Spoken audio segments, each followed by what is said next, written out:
السلام عليكم اخوان ورحمة الله وبركاته. اخوان، تدرون اللي جاي يصير بينا الان كله من يدينا.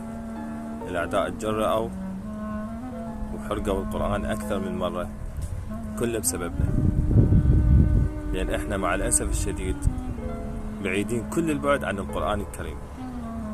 اسألكم بالله، منو الان اللي متصدر مواقع التواصل الاجتماعي؟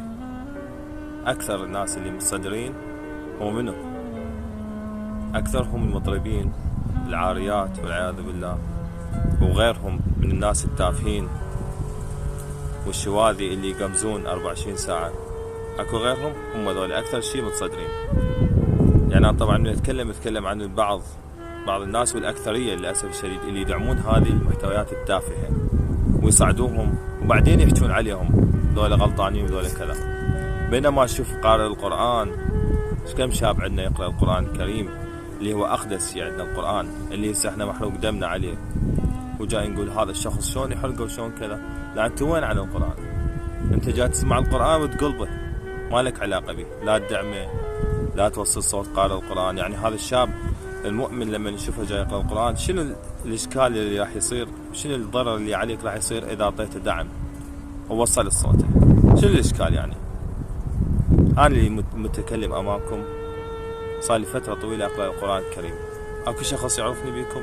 أكو شخص سامعني؟ إلا القليل الناس المؤمنين اللي يسمعوني. طبعا البعض يقول هذا يريد يوصل صوت. نعم يريد يوصل صوتي. ليش ما يريد يوصل صوتي؟ أفتخر أن أشتهر وأنعرف بقراءة القرآن الكريم، لأن القرآن الكريم هو أقدس شيء عندنا، وهو شرف عندنا. زياد أكو عندنا شباب مؤمنين ما حد بحالهم، ما حد دعمهم، حتى البعض من عندهم، يعني أنا نقول هاي قلة دين وإيمان، راح للطرب للغناء لأن شاف ما حد يدعم القرآن. نعم احنا مسلمين وكذا وهاي، بس ماكو تطبيق. فإحنا أفضل رد بي على هذا التافه، هذا الإنسان الزنديق اللي هو أكو ناس خلفه داعمين إله، دول أكو داعمين إله. ليش؟ يريدون يزعزعون الإسلام المؤمنين وكذا. فالرد المناسب لهذا الشخص هو أن نعتني بالقرآن، أن ننشر القرآن الكريم، أن ندرس القرآن الكريم، أن نتعلم أحكام القرآن الكريم، شنو يريده من عندنا رب العالمين. هو هذا أفضل رد على هذا الأمة التافه إذا أردنا نرد عليه. هسه البعض طلعوا مظاهرات غيرها، جزاهم الله خير، لكن إحنا نريد تواصل، نريد استمرار، مو لهناك وتركنا القرآن. هسه إحنا جاينا شهر محرم، هذا الآن إحنا بشهر محرم الحرام، راح نشوف القرايات والقصائد والكذا.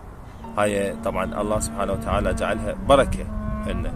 كذلك نريد نشوف القرآن، نشوف دعم للقرآن. يعني انت تشوف اي صفحة قارئ القرآن تشوفها صفحته ضعيفة، قويها، وصله، خليه يوصل صوته. شوف شو راح يصير شوكة بعيون الحاقدين. يقول لك شوف ذول الشباب المسلمين، هذول القدوة، سوي قارئ القرآن قدوة بالتواصل الاجتماعي، مو تخلي لي هذا اللي يقمز ويرقص وكذا يصير قدوة. لا، خطأ. لو العارية تصير قدوة، اللي هي تصير واجهة للعراق وكذا، لا، خلي قارئ القرآن أو الرادود أو الواعظ، هذول خليهم يصيرون قدوة. لما توصل هاي المرحلة والروح والإيمان اللي عندك تدعم الناس اللي هم مع رب العالمين تشوفهم، هذا أنت إنسان راح تكون فعلا غيور على القرآن. مو بس حكي لقلقة لسان. أنت خير مظاهرات تسويها هو أن تسوي مظاهرات بداخلك ضده، أن تعمل، أن تقدم للقرآن الكريم. هي هاي المظاهرات الحقيقية، هي هاي المظاهرات. أنا مو أطلع مظاهرات وأنا بآية ما أعرف لي من القرآن. تعلم القرآن.